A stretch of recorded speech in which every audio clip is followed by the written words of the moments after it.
Wait, kanji is simple? Sounds crazy, right? But hear me out. It's not nearly as complicated as you might think.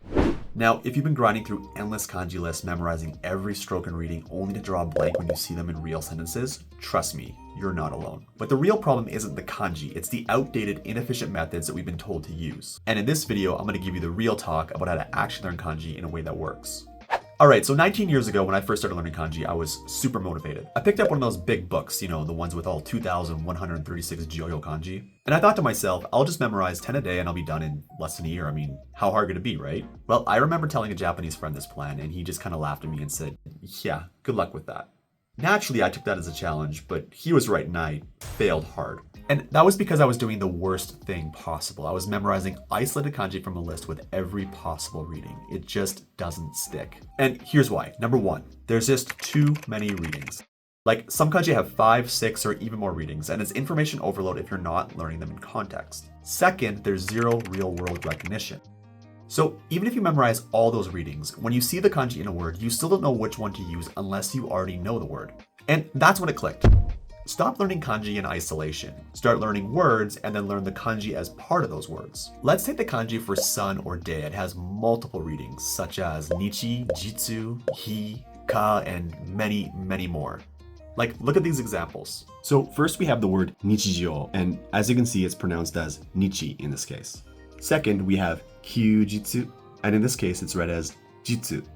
Next, we have mika, where the reading ka is used. And lastly, we have the word nichiyobi. And this one's interesting because we have the same character appear twice, but with different readings. The first being nichi, and the last being bi.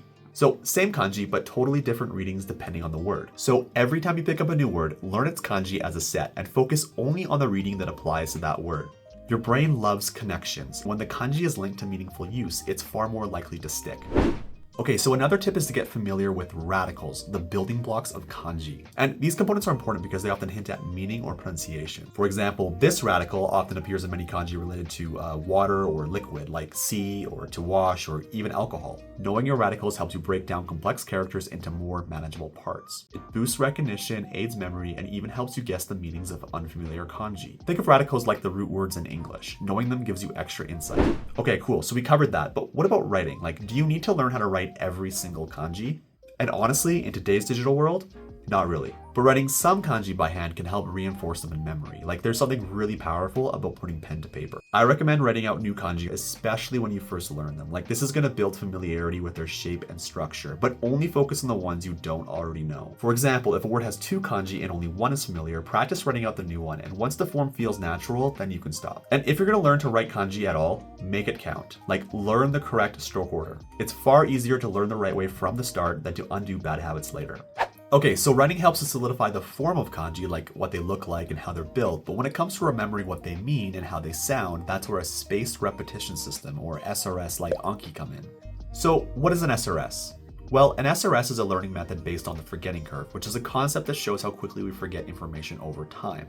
The idea is simple. If you review something right before you're about to forget it, you're way more likely to remember it long term. And that's exactly what SRS tools like Anki do. They schedule reviews of each card at precisely calculated intervals, starting more frequently when the info is new and spacing it out as your memory gets stronger. And this lets you retain more information with less effort over time. So instead of grinding the same flashcards daily, you review just what you need when you need it.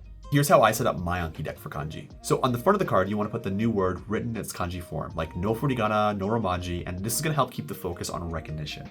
On the back of the card, you want to put the reading, the meaning, and a couple of example sentences. Ideally, these are real sentences that you found the word in. And example sentences are really important because they show you how the word is used in real life. Like they're going to give you context, something your brain can latch onto. You're not just memorizing a shape or a sound anymore, you're linking it to a situation or story. Alright, so here's the big picture. Use writing to lock in the shape and form of kanji, and then use SRS to master recognition, meaning, and long-term retention. Essentially, they train different memory systems, but when you combine them, they reinforce each other beautifully.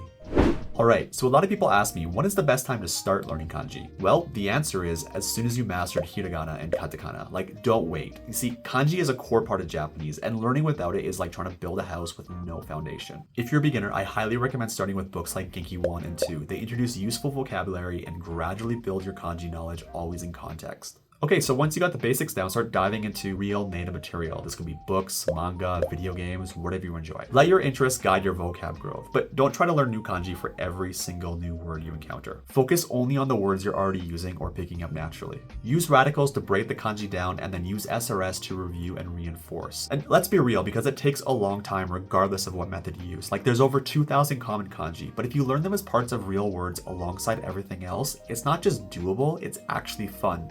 But most importantly, stay consistent, keep your expectations realistic, and enjoy the process. Alright, so if the video helped you, let me know in the comments below, and if you want to see more content like this, don't forget to subscribe, and I'll see you in the next one.